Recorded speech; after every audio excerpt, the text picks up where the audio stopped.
Assalamualaikum warahmatullahi wabarakatuh. Sebelum kita mulai, kita awali dengan baca Al-Quran, Al-Fatihah.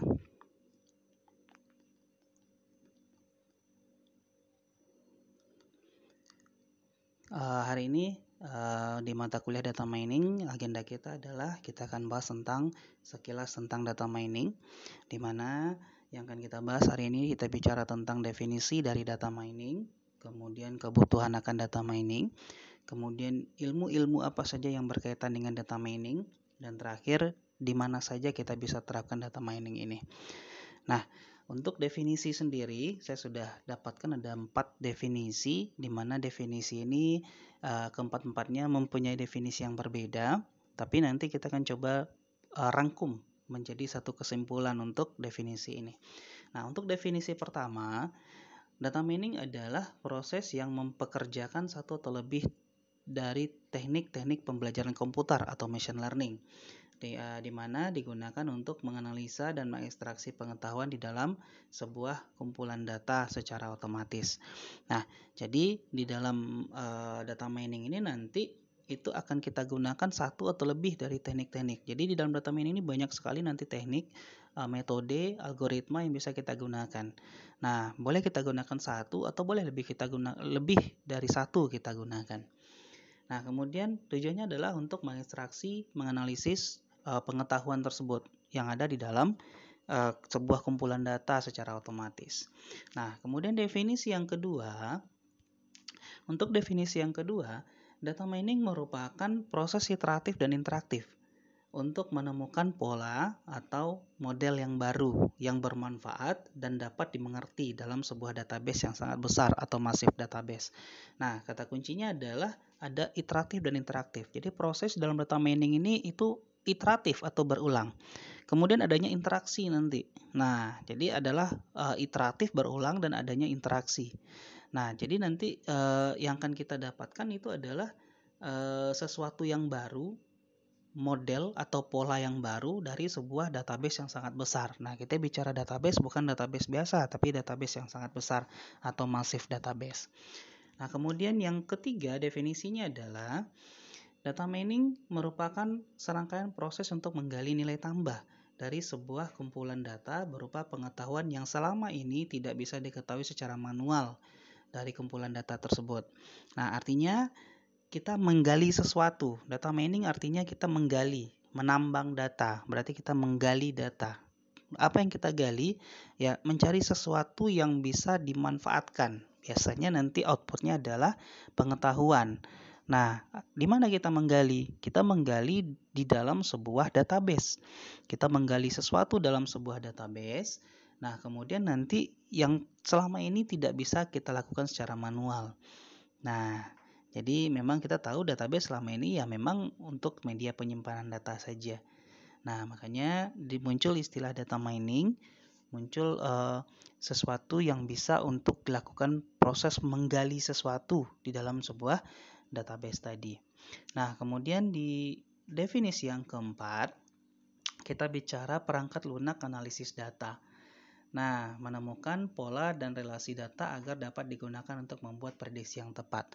Berarti data mining itu adalah kita menggunakan perangkat lunak analisis data. Berarti ada nanti software-software atau aplikasi-aplikasi untuk analisis data dalam data mining ini. Nah, itu seandainya dicari di internet banyak sekali dan itu hampir semuanya, hampir sebagian besar itu berbasis atau basisnya freeware atau softwarenya gratis gitu. Nah, jadi silahkan nanti dicari dan di-download dan kemudian dilakukan proses analisis data. Nah, tujuannya adalah untuk membuat prediksi yang tepat. Jadi, salah satu bentuk output dari data mining itu adalah prediksi. Nah, sebenarnya masih ada lagi, ada yang namanya asosiasi, ada clustering, ada klasifikasi, ada segmentasi, ada deviasi, dan lain sebagainya. Nah, jadi itu banyak sekali bentuk yang ada dalam data mining. Nah, jadi dari 4 definisi tadi kita akan simpulkan menjadi satu kesimpulan definisi bahwa data mining itu adalah teknik pembelajaran komputer atau machine learning dengan cara menganalisis dan mengekstraksi data dari sebuah database yang sangat besar untuk menemukan pola atau pattern yang tidak diketahui secara manual dengan tujuan adalah untuk membuat prediksi yang tepat. Nah, ini adalah definisi yang bisa kita simpulkan dari 4 definisi sebelumnya. Nah, kemudian kebutuhan akan data mining. Nah, muncul pertanyaan, mengapa kita harus melakukan data mining? Nah, jadi alasannya adalah adanya ketersediaan data yang melimpah. Jadi banyaknya data dari dalam database yang memang ya mungkin selama ini database itu hanya sebagai tempat penyimpanan data saja. Nah, cuma sekarang kalau database kita gunakan 1 tahun, 2 tahun, 3 tahun, mungkin data kita nggak akan banyak. Tapi kalau kita sudah gunakan puluhan tahun, 10 tahun, 20, 30, sampai 50 tahun misalnya, pasti data itu akan melimpah dan database itu akan penuh. Nah, apa yang harus kita lakukan? Apakah data dalam database itu kan kita hapus atau kita backup dulu kemudian datanya kita hapus agar bisa masuk data baru atau seperti apa? Nah, boleh saja kita lakukan backup, kemudian kita hapus dan kita masukkan data baru boleh. Nah, tapi jangan pernah melakukan penghapusan data dalam database tanpa melakukan backup terlebih dahulu, jangan. Nah, sekarang pertanyaannya adalah data yang sudah kita backup, data yang ada dalam database tadi, mau diapakan? Selama ini hanya sebagai data yang tersimpan seperti itu saja. Nah, dengan adanya data mining, kita bisa menggali sesuatu di dalam data tersebut. Nah, jadi memang tujuan data mining adalah kita menggali sesuatu yang ada di dalam database. Dan tergantung tujuan kita untuk apa di data mining ini. Kalau kita ingin melakukan klasifikasi, ya berarti kita mencari data dalam database yang berhubungan untuk klasifikasi yang akan kita lakukan. Kalau tujuan kita adalah untuk asosiasi, ya memang kita cari data yang berhubungan dengan asosiasi di dalam database-nya nanti. Nah, jadi sesuai dengan kebutuhan. Nah, kemudian ketersediaan data transaksi dalam volume yang besar. Data transaksi adalah data yang memang kita gunakan sehari-hari. Nah, kalau seandainya sudah dalam volume yang besar, artinya memang sudah melimpah datanya, nah kita harus lakukan, jangan pernah sekali-sekali membuang data, menghapus data. Kita jadikan data tersebut sebagai data warehouse atau gudang data, di mana data warehouse nanti itu sifatnya hanya bisa dibaca saja, tidak bisa ditambah, dirubah, ataupun dihapus. Nah, jadi jatuhnya nanti data itu hanya bisa dibaca, jadi sebagai data historis jatuhnya nantinya. Nah, kemudian ilmu-ilmu apa saja yang berkaitan dengan data mining tersebut? Nah, banyak sekali ilmu yang berkaitan baik secara langsung maupun tidak langsung dengan data mining. Apa saja? Yang pasti adalah database, karena memang data mining ini berangkat dari database, karena database lah yang akan menjadi dasar kita melakukan data mining nantinya. Nah, kemudian ada information science. Information science ini kita mendapatkan informasi yang sifatnya lebih ke sainsnya, jadi bukan informasi biasa. Kemudian ada high performance computing, jadi perhitungan atau komputasi yang tinggi, yang levelnya tinggi. Nah, kemudian ada visualisasi. Nah, visualisasi ini biasanya dalam data mining itu digambarkan dalam bentuk grafik atau scatter plot nantinya. Nah, kemudian ada machine learning. Nah, machine learning juga sangat berhubungan dengan data mining, di mana nanti lanjutan dari machine learning ini ada istilah yang namanya deep learning. Jadi, deep learning ini mengarah ke jaringan saraf tiruan nantinya.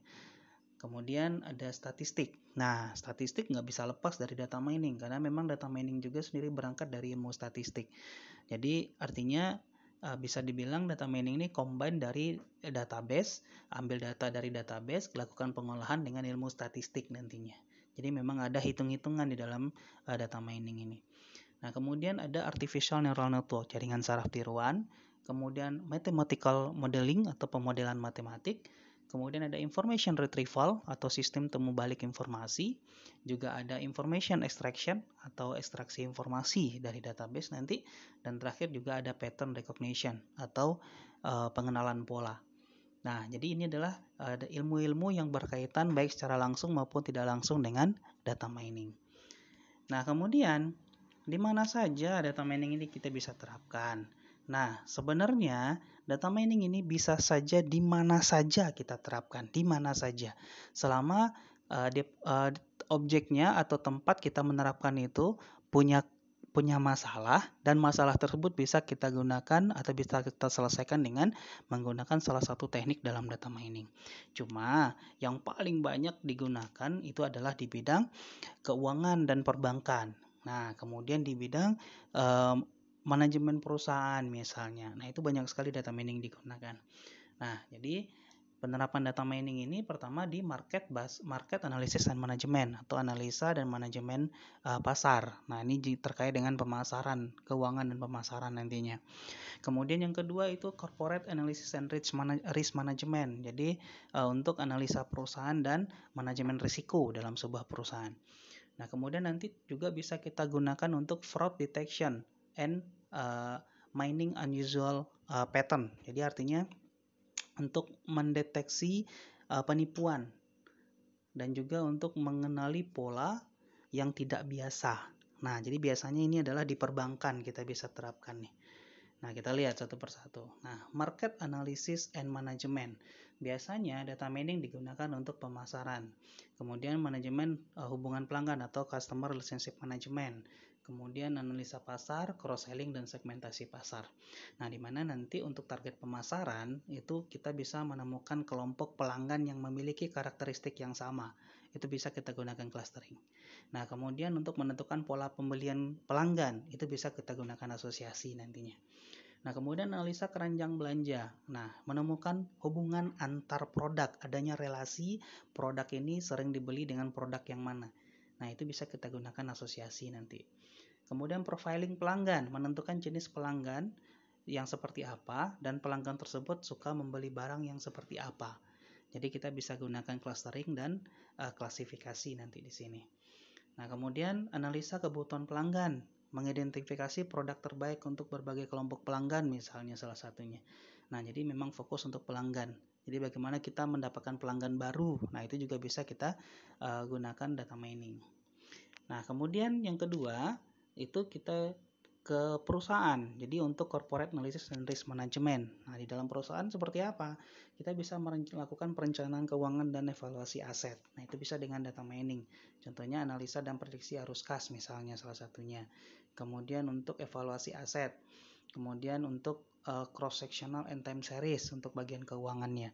Nah, itu bisa. Kemudian perencanaan sumber daya, baik itu sumber daya produksinya maupun sumber daya manusianya, itu bisa kita gunakan data mining. Contohnya untuk yang sumber daya manusia, kita melakukan perekrutan karyawan. Nah, yang melamar itu ada 10. Ternyata posisi yang akan kita terima cuma 3. Nah, jadi berarti kan ada di situ kita akan lakukan yang namanya perekrutan yang memang membutuhkan evaluasi di situ. Nah, jadi dari 10 itu akan kita ambil cuma 3. Nah, itu dengan data mining kita bisa gunakan. Dengan data mining bisa. Nah, kemudian persaingan. Misalnya memantau pesaing dan arah pasar. Jadi kita bisa lihat kompetitor kita dengan produk yang sama dengan kita. Nah, itu kita bisa analisa dengan data mining nanti.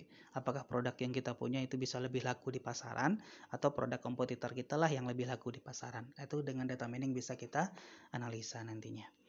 Nah, kemudian untuk fraud detection and mining unusual pattern. Nah, ini biasanya kita menggunakannya bisa menggunakan clustering, kita bisa menggunakan klasifikasi, kita bisa menggunakan deviasi di sini.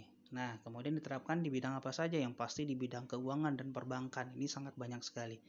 Nah, misalnya ada penipuan-penipuan atau ada transaksi-transaksi yang mencurigakan atau mungkin juga ada memang orang yang ada nasabah yang merasa tidak menggunakan kartu kreditnya, tapi ternyata kartu kreditnya digunakan oleh orang lain. Nah, itu bisa kita deteksi dengan deviasi di dalam data mining nantinya. Nah, mungkin itu sedikit pengenalan tentang data mining, sekilas tentang data mining. Mungkin sampai di sini kita akhiri, kita tutup dengan baca Al-Quran. Al-Fatihah.